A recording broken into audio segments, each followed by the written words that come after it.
Bonjour de Charlotte et bienvenue à ce début des Jours des pains sans levain. J'espère que cette célébration annuelle sera une expérience mémorable pour chacun d'entre nous. Cette tradition annuelle a un riche héritage dans la Bible hébraïque.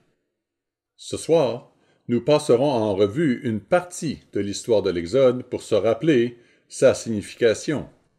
Ce bref message nous rafraîchira la mémoire sur l'importance des deux soirées conjointes au printemps qui ont une signification profonde pour nous les chrétiens.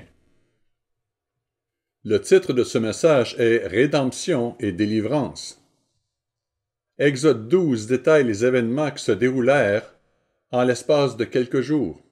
Il ne s'agit pas d'une séquence temporelle exacte, mais d'une série d'événements qui alternent avec les descriptions des événements principaux. Ce chapitre fournit des instructions pour la Pâque, la fête des pains sans levain, et le début de l'exode d'Israël hors d'Égypte. Les versets 1 à 13 parlent de la Pâque. Les versets 14 à 20 couvrent les jours des pains sans levain. Les versets 21 à 28 reviennent à la Pâque. Les versets 29 et 30 décrivent la 10e plaie et la mort des premiers-nés. Versets 31 à 42 relatent le début de l'Exode, incluant la soirée mémorable. Et les versets 43 à 51 reviennent de nouveau à la Pâque. Nous allons maintenant passer en revue quelques passages bibliques, et je vais les lire pour vous au cas où vous n'auriez pas vos Bibles à portée de main. La Bible distingue clairement la Pâque des jours des pains sans levain. Reportons-nous à Lévitique 23, versets 4 à 6. Voici les fêtes de l'Éternel, les 5 convocations que vous publierez à leur temps fixé. Le premier mois, le 14e jour du mois, entre les deux soirs, sera la Pâque de l'Éternel, et le 15e jour de ce mois sera la fête des pains sans levain en l'honneur de l'Éternel. Vous mangerez pendant 7 jours des pains sans levain. Le commentaire d'Adam Clarke sur Exode 12, verset 15, dit ceci. Cette fête des pains sans levain a été considérée comme une ordonnance distincte qui n'est pas essentiellement liée à la Pâque. La Pâque devait être observée le 14e jour du premier mois. La fête des pains sans levain commençait le 15e jour et durait 7 jours, dont le premier et le dernier étaient de 5 convocations. Fin de la citation. L'encyclopédie juive affirme que la comparaison des strates successives des lois du Pentateuque relatives à la fête montre clairement que l'institution, telle qu'elle s'est développée, est vraiment de nature composite. 2 fêtes distinctes à l'origine ont fusionné. Les Juifs l'ont compris. Le commentaire de J.R. Domolo dit que la Pâque, Pessa, et la fête des pains sans levain, Matzah, sont réellement distinctes. Mais comme elles étaient toujours célébrées l'une après l'autre, le nom de Pâques est parfois utilisé pour couvrir les deux. Et il nous donne comme exemple Luc 22, verset 1. Fin de la citation. Voici ce que dit ce verset. Et maintenant la fête des pains sans levain, appelée la Pâque, approchait. Luc 22, verset 1. De la même manière, nous désignons parfois la fête des tabernacles et le dernier grand jour comme la fête. La Pâque et la fête des pains sans levain sont toutes deux des fêtes de l'Éternel. Cependant, la Pâque n'est pas un jour saint. La fête des pains sans levain a 2 jours saints, le premier et le 7e. Je vous recommande l'article de M. Gerald Weston dans le journal de mars-avril 2021, 7 preuves au sujet de la Pâque, et l'article de feu M. John O'Gwyn dans le journal d'avril-juin 2014, Comprendre la soirée mémorable. Ces articles sont disponibles sur le site de l'Église du Dieu vivant. Voici maintenant la chronologie des événements. Pour être épargné par le destructeur des premiers-nés, le peuple devait obéir et faire confiance à Dieu et à Moïse. 1. Mettre de côté un agneau d'un an sans tache. 2. Tuer l'agneau. 3. Mettre le sang sur les poteaux et le linteau de la porte. 4. Retire l'agneau entier. 5. Manger l'agneau sans briser aucun de ses os. 6. Le manger avec du pain sans levain et des herbes amères. 7. Ne pas quitter leur maison. 8. Brûler les restes de l'agneau le lendemain matin. Les Israélites devaient rester chez eux toute la nuit pendant que le destructeur prononçait le jugement de Dieu sur la nation égyptienne. Reportons-nous à Exode 12, verset 22. Vous prendrez ensuite un bouquet d'hysope et vous le tremperez dans le sang qui sera dans le bassin, et vous toucherez le linteau et les 2 poteaux de la porte avec le sang qui sera dans le bassin. Nul de vous ne sortira de sa maison jusqu'au matin. Le mot matin vient de l'hébreu boker, qui signifie le temps qui s'écoule entre les premières lueurs de l'aube et le lever complet du soleil. Voici pourquoi cette célébration s'appelle la Pâque. Exode 12, verset 13. Le sang vous servira de signe sur les maisons où vous serez. Je verrai le sang et je passerai par-dessus vous, en anglais Passover, et il n'y aura point de plaie qui vous détruise quand je frapperai le pays d'Égypte. Exode 12, verset 27 ajoute: Vous répondrez, c'est le sacrifice de Pâques à l'honneur de l'Éternel qui a passé par-dessus les maisons des enfants d'Israël en Égypte, lorsqu'il frappa l'Égypte et qu'il sauva nos maisons. Et le peuple s'inclina et adora. Le jour de la Pâque, ils se préparèrent à quitter l'Égypte. Dieu ordonna à Moïse de dire au peuple de rassembler ses troupeaux, ses pétrins, ses pains sans levain, ses vêtements, et d'aller dépouiller les Égyptiens pour leurs arriérés de salaire. Ce ne sont pas seulement les Israélites qui quittèrent l'Égypte, mais aussi une multitude hétéroclite. Si l'on considère que 2 ou 3 millions de personnes quittèrent l'Égypte, il est évident que cela a pris beaucoup de temps. Tous ces préparatifs prirent beaucoup de temps pendant les heures de clarté du 14 d'Abib, les heures de clarté de la Pâque. Dieu fit sortir les Israélites d'Égypte pendant la nuit. Ils dépouillèrent les Égyptiens et se préparèrent à partir le lendemain. Reportons-nous à Nombre 33, verset 3. Ils partirent de Ramsès le 1er mois, le 15e jour du 1er mois. Le lendemain de la Pâque, les enfants d'Israël sortirent la main levée à la vue de tous les Égyptiens. Il est clair qu'Israël a commencé son voyage hors d'Égypte le lendemain de la Pâque. Mais ils sont partis de nuit. Continuons dans Deutéronome 16, verset 1.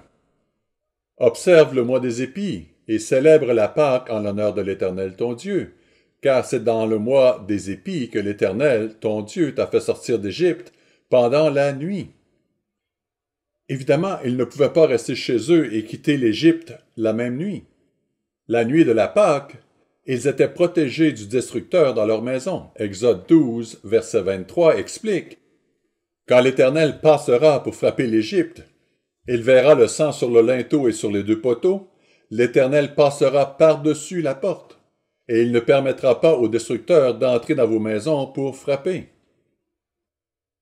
La nuit suivante, au début du 15 d'Abib, ils commencèrent leur marche hors d'Égypte. Voyons maintenant la signification de chacun de ces 2 événements. La Pâque nous rappelle la rédemption d'Israël par Dieu depuis l'Égypte. Un prix élevé a été payé pour leur liberté. L'assassinat des premiers-nés des Égyptiens. Exode 6, versets 6 à 8 nous dit: C'est pourquoi dit aux enfants d'Israël: Je suis l'Éternel, je vous affranchirai des travaux dont vous chargent les Égyptiens. Je vous délivrerai de leur servitude et je vous sauverai à bras étendus et par de grands jugements. Je vous prendrai pour mon peuple, je serai votre Dieu. Et vous saurez que c'est moi, l'Éternel, votre Dieu, qui vous affranchit des travaux dont vous chargent les Égyptiens. Je vous ferai entrer dans le pays que j'ai juré de donner à Abraham, à Isaac et à Jacob. Je vous le donnerai en possession. De plus, il est dit dans Exode 12, verset 11, « Quand vous le mangerez, vous aurez vos reins sains, vos souliers aux pieds et votre bâton à la main, et vous le mangerez à la hâte, c'est la Pâque de l'Éternel. » Cet événement est une belle illustration de la rédemption accomplie par le Christ à Golgotha. Reportons-nous à Jean 1, verset 29. Le lendemain, il vit Jésus venant à lui, et il dit: « Voici l'agneau de Dieu, qui ôte le péché du monde. » Paul, en écrivant aux frères de Corinthe, leur dit dans 1 Corinthiens 5, verset 7, « Faites disparaître le vieux levain, afin que vous soyez une pâte nouvelle, puisque vous êtes sans levain, car Christ, notre Pâque, a été immolé. » C'est pourquoi l'agneau de la Pâque devait être sans défaut. Revenons à Exode 12, verset 5. Ce sera un agneau sans défaut, mâle, âgé d'1 an. Vous pourrez prendre un agneau ou un chevreau. C'est un parallèle avec le Christ. 1 Pierre 1, versets 18 et 19 déclare « Vous savez que ce n'est pas par des choses périssables, par de l'argent ou de l'or, que vous avez été rachetés de la vaine manière de vivre que vous aviez héritée de vos pères, mais par le sang précieux de Christ, comme d'un agneau sans défaut et sans tache. » Ensuite, l'agneau devait être tué. Exode 12, verset 6. « Vous le garderez jusqu'au 14e jour de ce mois, et toute l'assemblée d'Israël l'immolera entre les 2 soirs. » Dans Actes 2, versets 22 et 23, Pierre, s'adressant à l'auditoire juif, dit « Hommes israélites, écoutez ces paroles. Jésus de Nazareth, cet homme à qui Dieu a rendu témoignage devant vous par les miracles, les prodiges et les signes qu'il a opérés par lui au milieu de vous, comme vous le savez vous-même, cet homme livré, selon le dessein arrêté, et selon la prescience de Dieu, vous l'avez crucifié, vous l'avez fait mourir par la main des impies. » La prochaine étape était d'appliquer le sang. Exode 12, verset 7. On prendra de son sang et on en mettra sur les 2 poteaux et sur le linteau de la porte des maisons où on le mangera. Hébreux 9, verset 22 déclare « Et presque tout, d'après la loi, est purifié avec du sang, et sans effusion de sang il n'y a pas de pardon. » Hébreux 9, versets 13 et 14 ajoute « Car si le sang des taureaux et des boucs et la cendre d'une vache répandue sur ceux qui sont souillés sanctifie et procure la pureté de la chair, combien plus le sang de Christ, qui, par l'Esprit éternel, s'est offert lui-même sans tache à Dieu, purifiera-t-il votre conscience des œuvres mortes, afin que vous serviez le Dieu vivant? » La soirée mémorable marque le début de la fête de 7 jours des pains sans levain. Elle représente la délivrance d'Israël de l'esclavage égyptien. Pour nous, célébrer cette fête nous rappelle que Dieu nous délivrera complètement de l'esclavage du péché si nous répondons à sa grâce. Exode 3, versets 7 et 8 nous dit « L'Éternel dit, j'ai vu la souffrance de mon peuple qui est en Égypte, et j'ai entendu les cris que lui font pousser ses oppresseurs, car je connais ses douleurs. Je suis descendu pour le délivrer de la main des Égyptiens et pour le faire monter de ce pays dans un bon et vaste pays, dans un pays où coule le lait et le miel, dans les lieux qu'habitent les Cananéens, les Hétiens, les Amoréens, les Phérésiens, les Éviens et les Jébusiens. » Exode 12, versets 40 et 42 confirme que le séjour des enfants d'Israël en Égypte fut de 430 ans. Et au bout de 430 ans, le jour même, toutes les armées de l'Éternel sortirent du pays d'Égypte. Et cette nuit sera célébrée en l'honneur de l'Éternel, parce qu'il les fit sortir du pays d'Égypte. Cette nuit sera célébrée en l'honneur de l'Éternel, par tous les enfants d'Israël et par leurs descendants. Israël ne passa pas entièrement 430 ans en Égypte. Leur séjour s'est déroulé en partie en Canaan et en partie en Égypte. Le verset 42 dit « Cette nuit sera célébrée », ce qui signifie que nous l'observerons pendant les heures du soir. Exode 12, verset 15 dit « Pendant 7 jours, vous mangerez des pains sans levain. Dès le premier jour, il n'y aura plus de levain dans vos maisons, car toute personne qui mangera du pain levé du premier jour au 7e jour sera retranchée d'Israël. » Le levain est un symbole de la corruption et du mal. Comme l'écrivit Paul aux frères dans 1 Corinthiens 5, versets 7 et 8, « Faites disparaître le vieux levain, afin que vous soyez une pâte nouvelle, puisque vous êtes sans levain, car Christ, notre Pâque, a été immolé. Célébrons donc la fête, non avec du vieux levain, non avec un levain de malice et de méchanceté, mais avec les pains sans levain de la pureté et de la vérité. » Les pains sans levain symbolisaient également la hâte avec laquelle ils quittèrent l'Égypte cette nuit-là. Deutéronome 16, verset 3. « Pendant la fête, tu ne mangeras pas de pain levé, mais tu mangeras 7 jours des pains sans levain, du pain d'affliction, car c'est avec précipitation que tu es sorti du pays d'Égypte. Il en sera ainsi afin que tu te souviennes toute ta vie du jour où tu es sorti du pays d'Égypte. Cela nous apprend à quitter le monde du péché, représenté par l'Égypte. Nous devons le faire rapidement et complètement. Jean 8, versets 34 à 36 nous dit « En vérité, je vous le dis, leur répliqua Jésus, quiconque se livre au péché est esclave du péché. Or l'esclave ne demeure pas toujours dans la maison, le Fils y demeure toujours. Si donc le Fils vous affranchit, vous serez réellement libre. » Tout comme les Israélites ont été libérés de Pharaon et de l'Égypte, nous sommes maintenant libérés par le Christ, non pas de la loi, mais du péché et de l'emprise du diable. Dans Luc 4, verset 18, lors de son premier sermon dans la synagogue de Nazareth, Jésus dit « L'Esprit du Seigneur est sur moi, parce qu'il m'a oint pour annoncer une bonne nouvelle aux pauvres.